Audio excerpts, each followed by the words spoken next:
In this video, I want to talk about how to add leverage to your investment portfolio without going on margin. Now you may be thinking that may be a weird topic to be discussing right now in this extremely volatile, uncertain time in the markets, but I'll give you some context. Recently, one or two people have asked me, imagine if I knew early enough, what COVID-19 was, what effect it was going to have on the markets, and I was able to borrow a ton of money and short the markets.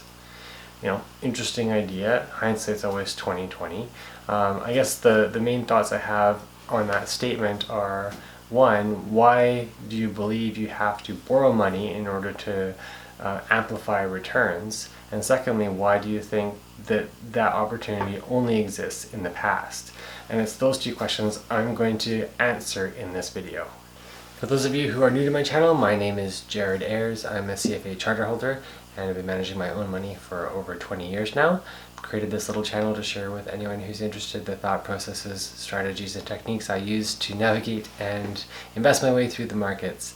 And so I hope you enjoy this video. So there is more than one way to add leverage to your portfolio without going on margin. My favorite way, as I've explained in other videos, is through the use of options. Now I will also link to the other video where I go into a little bit more detail on my preferences related to options on a regular basis, but today I just want to cover off the basics of options and just sort of demystify some of the myths out there on options. So firstly, what is an option? An option just gives somebody the option, literally, to buy or sell a specific security at a certain price over a certain period of time. That's it. There's nothing more complicated to it than that.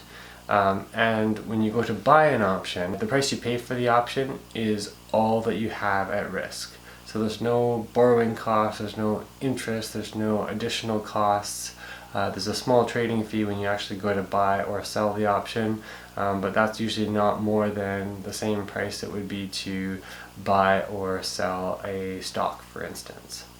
So one of the other things about options is, of course, their price is far less than the security that they're tied to.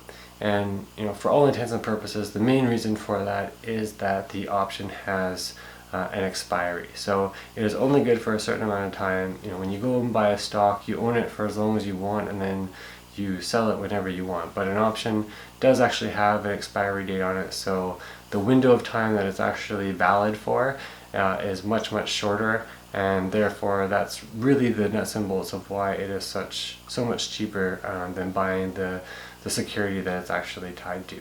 But therein lies the opportunity. By way of example, I'll kind of illustrate or try to explain to you exactly how an option works.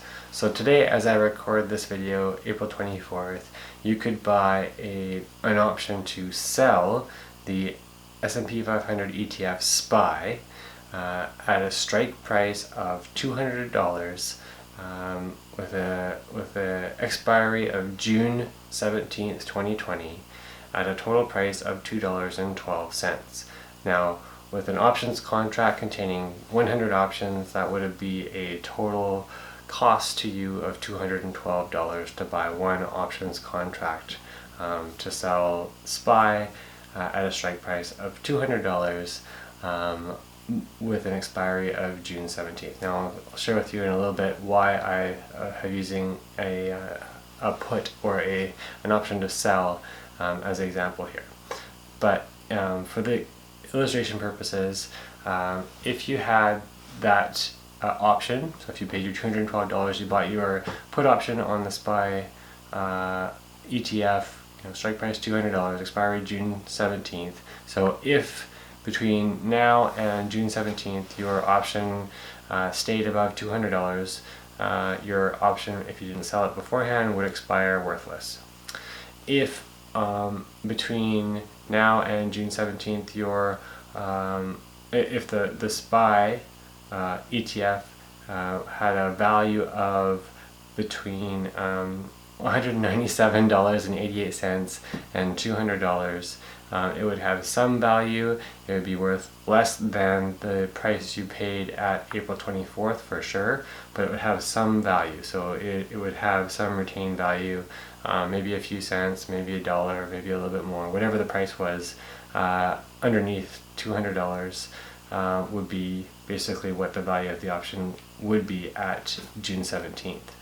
If, however, the value of the ETF came down as far as $170 on well, at any point in time between now and June 17th, then your value of your option would be worth at least $30. So the difference between 200 and 170 times 100 options equals basically $3,000. So that is not a bad return on a $212 investment. But that's basically, that's what I'm talking about really, is the intrinsic value of the option, what it would be worth at the expiry date. So all volatility and time value has basically been removed, and all you have is the intrinsic value of the option. That's basically the nuts and bolts on how options work. It's not really much more complicated than that. The second type of non-margin leverage that I'd like to talk about is leveraged ETFs. Now, these aren't my favorite products, and I'll explain why in a moment, but I think they are worth an honorable mention simply because you don't have to borrow to acquire them. So what a leveraged ETF is effectively is an ETF that tries to amplify the returns of a specific index, say the S&P 500 or the NASDAQ 100, using derivatives. The leverage ETFs can go both ways, long or short. The one challenge with them, though, is that they are often settled on a daily basis or a very short window basis. So what you think you're buying is, say, if you Google leverage ETFs, you may see something that say 2x or 3x S&P 500. But what you have to be cautious there is that the ETF is trying to double or triple the returns, either long or short, of whatever index it's trying to benchmark, but only probably for a day or a very short window. So that's a cautionary note. It's not the greatest if you want to try to put insurance on your portfolio for a longer period of time. In a pinch, if you don't want to bother with trying to figure out which option to buy, and just want to cover yourself for a couple days or something like that, then it's maybe a reasonable option. But you don't want to be holding these things for any extended period of time. What can happen if you do hold them for an extended period of time is, even if the market reacts the way that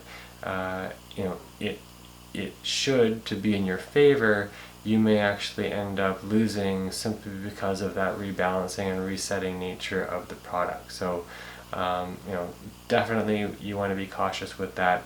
But they are available fairly liquidly in the market, and you certainly do not have to borrow anything to acquire them. There's no margin on them, etc. You just basically add them to your portfolio like you would a standard ETF or stock.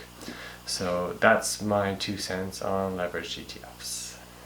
So I just want to shift gears and come back to the beginning of the video where I was talking about timing and opportunity. So why I believe that you don't necessarily have to have a time machine or hindsight and wishfulness to kind of pretend like, oh wow, what if I went back and knew about COVID-19 and was able to borrow money and short the markets.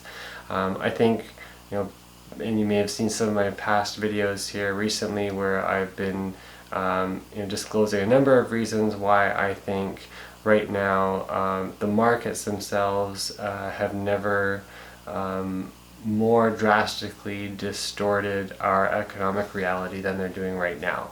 In other words, I don't think there's ever been a time when there was such limited upside and such massive downside to the markets than what we're seeing right now. And again, I'll link back to a couple of my other past videos where you can go and look at the reasons for yourself. But I just think that we are in a period where the opportunity still exists ahead of us to really take advantage of a situation that probably we're not going to see, hopefully we're not going to see for a long time. But if you are astute enough, I believe, and this is purely my opinion, that I think the opportunity is still ahead of us, not behind us. For those of you who are familiar with the term tail hedging, coined by Nassim Taleb, I don't think there's ever been a better time or more opportune time to be thinking about tail hedging. What tail hedging is in a nutshell means that when your expected returns of a portfolio of investments is not normal, so it's skewed to one side or another, you want to make sure you've got hedges on to protect yourself or take advantage of what will probably end up being an opportunity or a situation where you can take advantage of some extreme mispricings in the market relative to some reality or underlying reasons for why things are so mispriced. So when returns are not normal, what you want to make sure you have on is insurance to protect yourself from that non-normal condition. And options seem to be one of the best vehicles from a cost effectiveness perspective to enable you to, or anyone to, take advantage of that insurance at a relatively low price. So again, I'll link to the other videos where I've discussed sort of some of the underlying reasons why I think we're in that position right now. It's a tough battle because of what the Fed is currently doing, and I'll explain that in some of my other videos as well. But I think, again, the opportunity still is ahead of us. So stay tuned for my upcoming videos where I cover exactly what I'm seeing and doing in response to the conditions in the markets. So I hope you got something out of that video. If you did like it, do please hit the like button. If you're not yet a subscriber but want to see similar content in future videos, please do hit the subscribe button. And if you do have any comments or questions for me, please feel free to leave those in the comment section as well. Until next time, stay safe and healthy, and thank you very much for watching.